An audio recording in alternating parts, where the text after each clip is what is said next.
Student biodata మొత్తం గుణ రమాదేవికి పంపిస్తాడు. ఇక వెంటనే రమాదేవి ప్లాన్ ప్రకారంగా వాళ్లకు 1 ఇయర్ కాలేజ్ ఫీజ్ అమౌంట్ మొత్తం పే చేస్తుంది. అలా ఒక్కొక్కరి అకౌంట్లలో 1 ఇయర్ ఎబో పేమెంట్ పడుతూ ఉంటాయి. ఇక మరోవైపు టైం దగ్గర పడుతూ ఉంటుంది, ఎలక్షన్ల టైం. ఇక అదే సమయానికి గుణాను పట్టుకుంటాడు.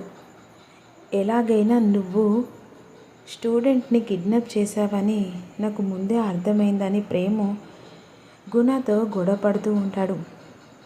అక్కడికి వచ్చిన చామంతి ఇలా కావాలని చెప్పేసి గెలవడం కాదు, నిజంగా నిజాయితీగా గెలవడం ముఖ్యమని ఈ విధంగా మాట్లాడుతూ ఉంటుంది.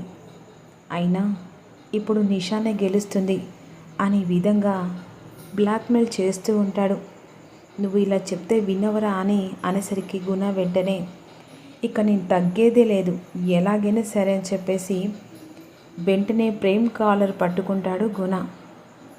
ఇక మరోవైపు అదే సమయానికి రమాదేవి ఒక్కొక్కరు అకౌంట్లో సంవత్సరం ఫీజు వేసేసరికి అక్కడున్న ప్రతి ఒక్కరూ ఇప్పుడు నిర్ణయించుకుంది ఏంటంటే అందరి అకౌంట్లో తెలియకుండా డబ్బులు వస్తున్నాయి అంటే రమాదేవి మేడం వేసినారు, ఇప్పుడు ఓటు తనకే వేయాలని చెప్పేసి ఈ అకౌంట్లో డబ్బులు వేశారని చెప్పేసి ఈ విధంగా వాళ్ళు మాట్లాడుకుంటుండగా అదే సమయానికి భరత్కి ఫోన్ చేస్తుంది రమాదేవి.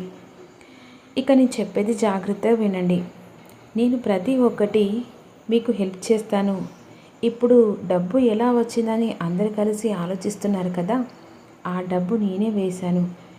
ఈ 1 ఇయరే కాదు, మళ్ళీ నెక్స్ట్ 1 ఇయర్ ఏవో ఫీజు కూడా నేనే వేస్తాను.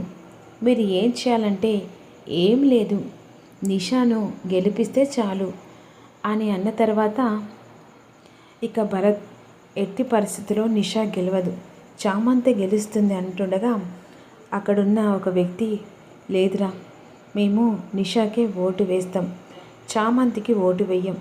ఎందుకంటే మధ్యతరగతి బ్రతుకులలో సంవత్సరం ఫీజు కదా, నెల ఫీజు కట్టడానికే కష్టమవుతుంది. అలాంటి రామాదేవి సంవత్సరం ఫీజు కాకుండా ఇక ప్రతి ఒక్కటి తన దగ్గరుండి చూసుకుంటానని చెప్పింది. అందుకని ఈసారి నిషాను గెలిపియాలని మేము నిర్ణయించుకున్నాం అని చెప్పేసి కాలేజ్ వాళ్ళందరూ ఒక్కసారిగా కిడ్నాప్ చేసిన ప్రతి ఒక్కరు బయటకు వస్తారు. నిషా మిమ్మల్ని గెలిపించడానికి మేము ముందు అడిగేస్తున్నామని అనుకుంటూ వెళ్తూ ఉంటారు. ఈలోపు గుణ ప్రేమ్ చేతుల నుంచి పారిపోతాడు. ఇక గుణ ప్రేమ్ ఇద్దరు కాలర్ పట్టుకొని కొట్టుకుంటుండగా అది చూసిన చామంతి షాకింగ్గా చూస్తూ ఉంటుంది. ఇక ఆ గొడవ సర్ది మధ్య చామంతి గుణకు బుద్ధి చెప్పి ప్రేమ్ బాబుని తీసుకొని ఎలక్షన్ దగ్గరికి వస్తుంది. ఈ ఎలక్షన్లలో ఇక ఓట్లన్నీ కంప్లీట్ అవుతాయి. ఒక్కొక్కరి పేరు ఇక వచ్చిన గెస్టులు చూస్తూ ఉంటారు. ఎలక్షన్లో గెలిచిన వారి పేర్లు ఈరోజు మేము ఈ స్టేజ్ మీద అనౌన్స్ చేయబోతున్నాం. ఇప్పుడు చామంతి టీం, నిషా టీంలలో చామంతి గెలుప, నిషా గెలుప అనేది ఎవ్వరో మీ ఇప్పుడున్న స్టూడెంట్ దగ్గర అనౌన్స్ చేయబోతున్నామని అనౌన్స్ చేస్తూ ఉంటారు. ఈరోజు ఎలక్షన్లో గెలిచిన పేరు అని చెప్పేసి అంటుండగా చామంతి, నిషా ఒక్కసారి షాక్ అయిపోతారు. గెలిచింది ఎవరు?